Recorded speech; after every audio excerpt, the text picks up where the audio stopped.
In just a few days, this amazing book is going to be released, and wow, does this thing look sick. In the video the Japanese Ella Twitter posted, we were shown a few pages from each of the sections of the book, including artwork, the making of the game, and of course, the history.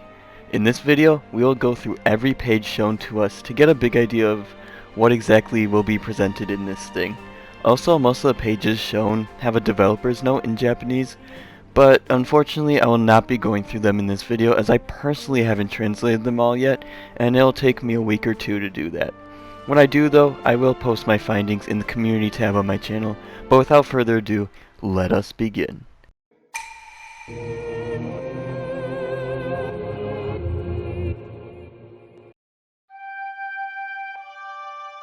For the first section, or chapter of the book, we will be shown some of the artwork for Tears of the Kingdom.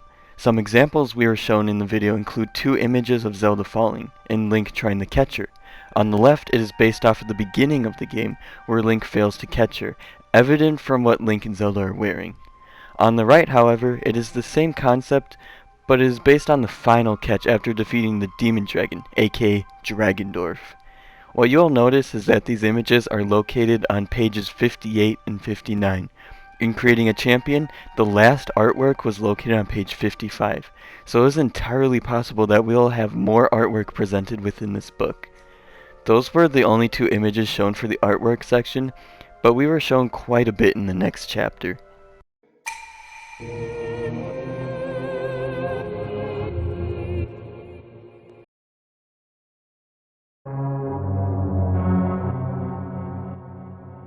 This section contains all of the concept art and development notes for Tears of the Kingdom, in basically the same format from creating a champion. The first concept art really blew my mind. It was an idea for a sky island with complex Zonai ruins built inside of the landform. Link is holding the paraglider from Breath of the Wild and is wearing the Snow Quill headdress, the Tunic of the Sky, or Skyward Sword Link's tunic, and the Soldier's Greaves. The weapons Link is carrying on his back are the Hylian shield, the Great Eagle bow, and the Zora broadsword. At first I thought it was a soldier's broadsword, but if you look at the sheath for the sword, it matches the design of the Zora sword. Why we didn't get the Skyland in the game is so beyond me, because this alone is way cooler than the 20 plus copy and paste Skylands we got in the game.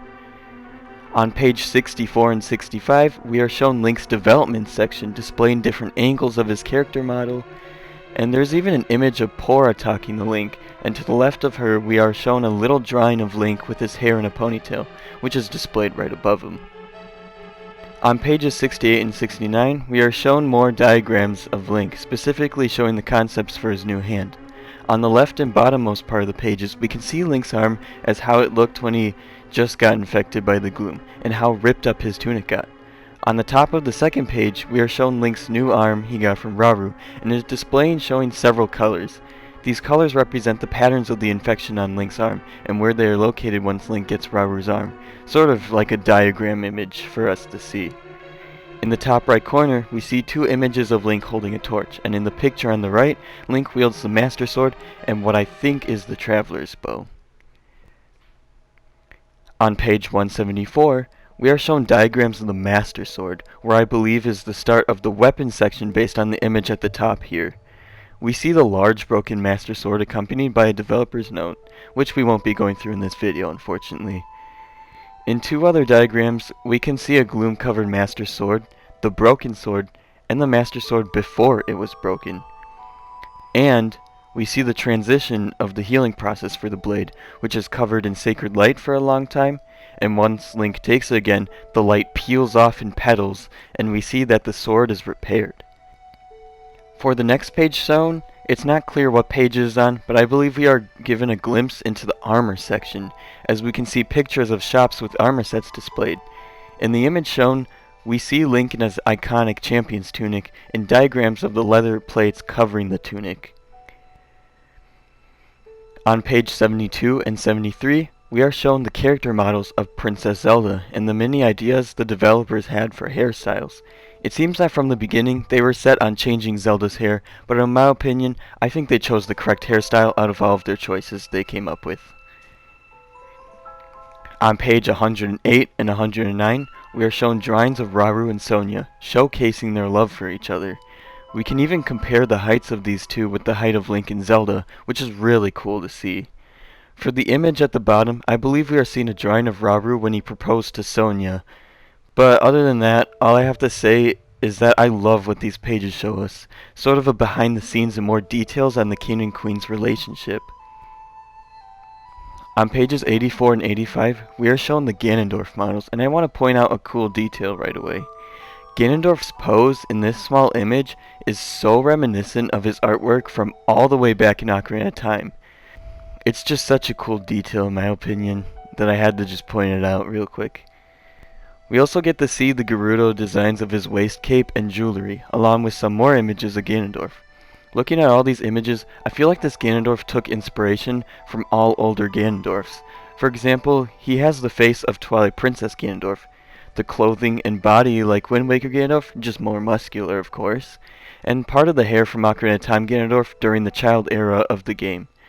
That is just very cool for me to see, and possibly why this design of Ganondorf is my favorite in the series. On page 220 and 221, we get a proper look at none other than the ancient Hyrule Castle, which I always wished we got to explore, but I'm happy we get to see possibly the oldest Hyrule Castle in the series, depending on how you interpret the timeline. We get to see the throne room, the outside of the castle, and the courtyard where Sonia was killed by Ganondorf. Again, if only we got to explore this castle in some sort of DLC. On pages 288 and 289, we get to see the Chamber of the Secret Stones, with drawings of Link and Rauru in one of the pages that give us a scaling comparison.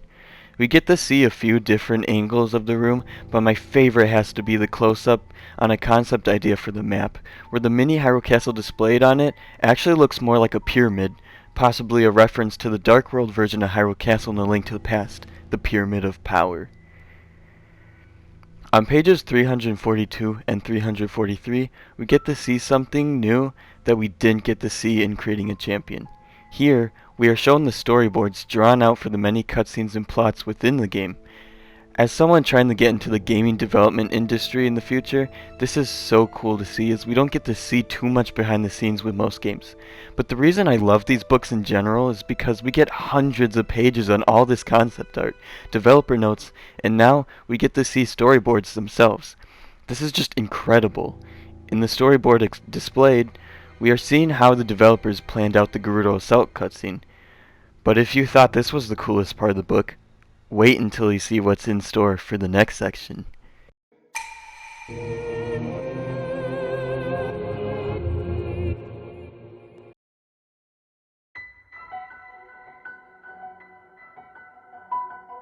In the more lore-heavy portion of the book, we are given a timeline of events that goes like this.